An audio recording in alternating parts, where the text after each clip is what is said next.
Morning folks, I'm Dave Canterbury with the Pathfinder School. I wanted to have a discussion with you today about some items that I picked up at a flea market, but I also want to talk to you a little bit about history and why I think history is important to our self-reliance. So let's first look at this axe that I picked up yesterday, and this is a hand-forged axe. You can see the forge weld seam here and here on this axe.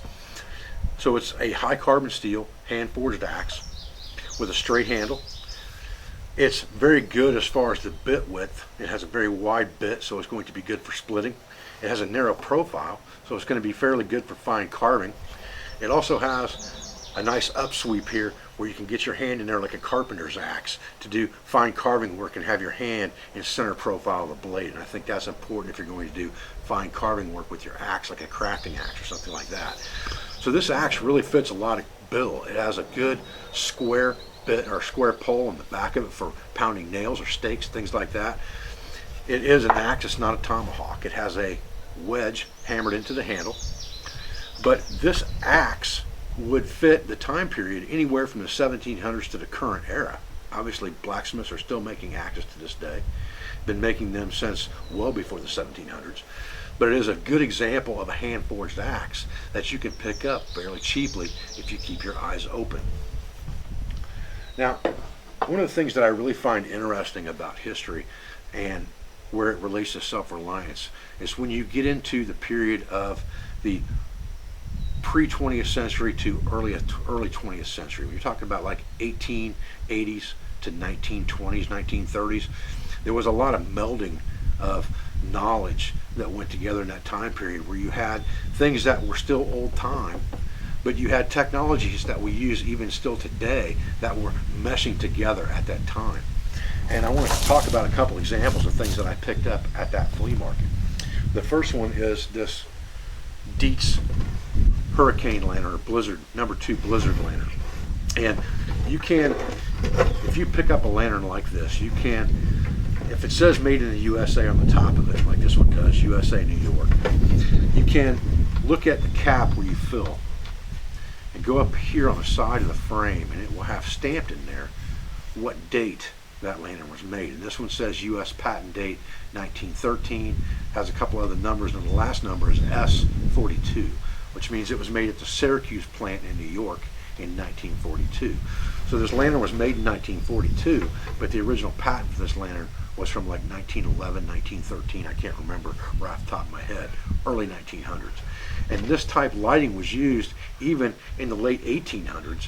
They were using draft type lanterns like this, not only for lighting their homes, but for lighting their camps, for lighting their way in and out of mines and things of that nature, to gold panning during the gold rush era. And understanding how to maintain a lantern like this and how to use a lantern like this can be very important to our long-term self-reliance, because lanterns like this are still available today. We still use them today, and they're just as viable today as they were in the 1890s to the 1920s. When you buy a lantern like this, a couple pieces of advice I would give you is look at the bottom of the lantern and make sure that there's no holes in the bottom of it where it's rusted out. That's generally where they rust out first, and they'll leak fluid. Now you can fix them with JB Weld if it's not too bad off, but if you can find one that's in good condition, you're better off.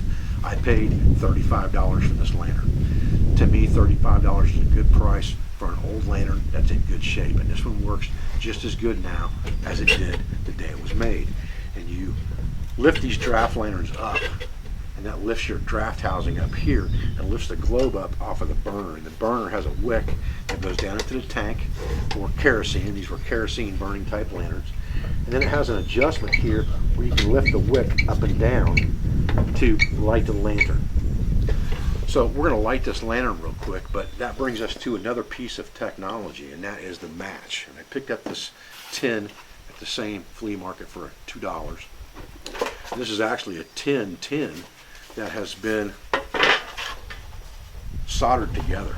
This is a handmade tin, and I'm just going to use this for a tinder and match tin in a more traditional type camp. And matches are something else that was a new technology of the late 1800s, early 1900s, but technology that we still use today. And again, that new technology was starting to meld with the old. This is a strike anywhere match. They also had book matches in the late 1800s. 1889, I believe, book matches were patented. And matches were a reliable source of instant flame. Now today we have things like Bic lighters that obviously are better sources of instant flame in most cases than a match. But the match at that point, the strike anywhere match, was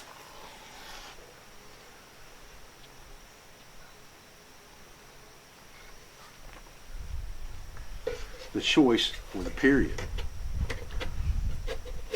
We drop this down, we can adjust this flame up and down to give us the desired amount of light level that we need.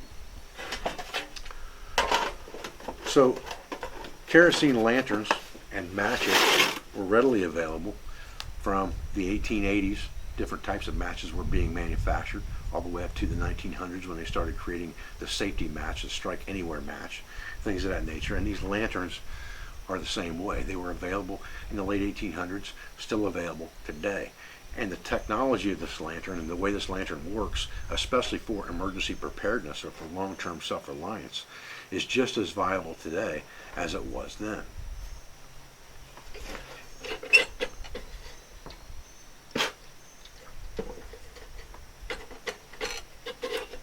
Understanding how to maintain lanterns like this is a very important part of self-reliance.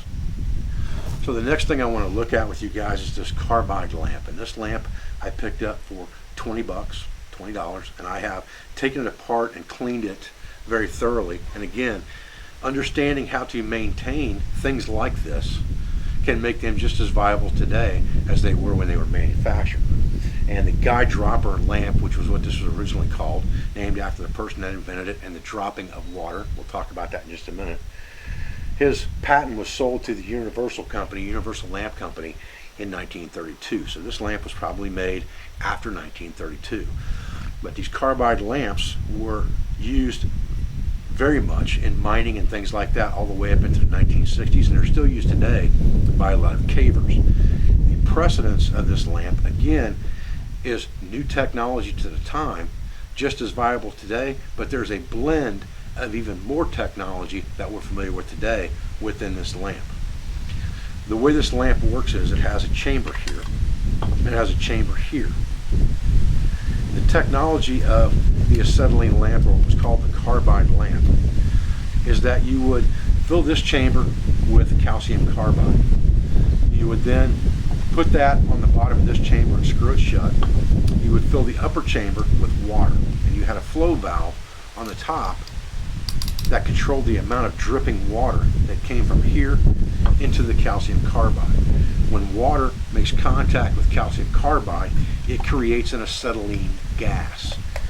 That acetylene gas would rise up through this housing. There's a hole in the bottom of this upper housing. That acetylene gas would rise up through the housing and come out this port. And you would control how much gas was released from this lower chamber by the drip of the water into this lower chamber. With this lamp, you had a new technology because you had a ferrocerium striker. And what you had was you had a small screw port right here that had a spring and a piece of ferrocerium in it, just like you have in Bic lighters today, almost the same size. And you had a striking wheel here, and I don't have a flint here right now, or a piece of ferrocerium in here right now, but you would strike this as the gas escaped, and it would light this torch. So you would have a small acetylene torch that became a lantern, and it had a clip on it here to go on the front of a mining helmet. So it could be hand carried or used on the front of a helmet as a lighting device while you were mining. A very cool little piece of Americana. Again, just as viable today as it was when it was made. Calcium carbide, I apologize, I can't light this up for you today. I've got the calcium carbide in order. I haven't gotten it yet, but I have checked the functionality of this lamp to make sure that all the ports are clean, that the water drips the way it's supposed to, the chamber's cleaned out. I have to replace the ferrocerium inside here, but I've taken this all apart and cleaned it, so it's ready for that to happen. So when I get this thing working, I'll definitely show it to you guys. They're very, very cool devices.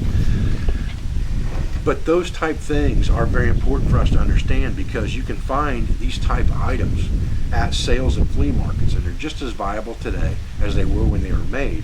And understanding the history of these items and how they work can lead us to be more self-reliant in the future because, again, you may find things like this that you might need to use for lighting purposes. And if you understand how they operate, how to maintain them, repair them, and function them, you're much better off.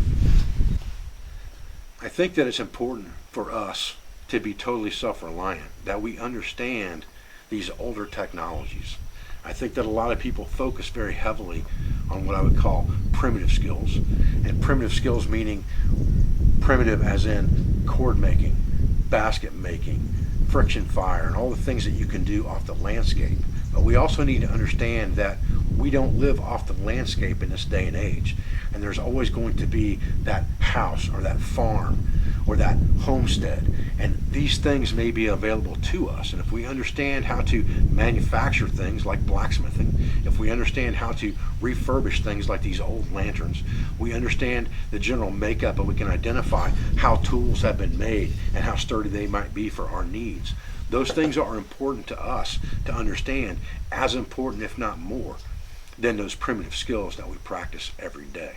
I'm Dave Canterbury with the Pathfinder School. I appreciate you joining me for this video. I thank you for everything that you do for our school, for our family, for our business, for all of our instructors, sponsors, affiliates, and friends. And I'll be back with another video as soon as I can. Thanks, guys.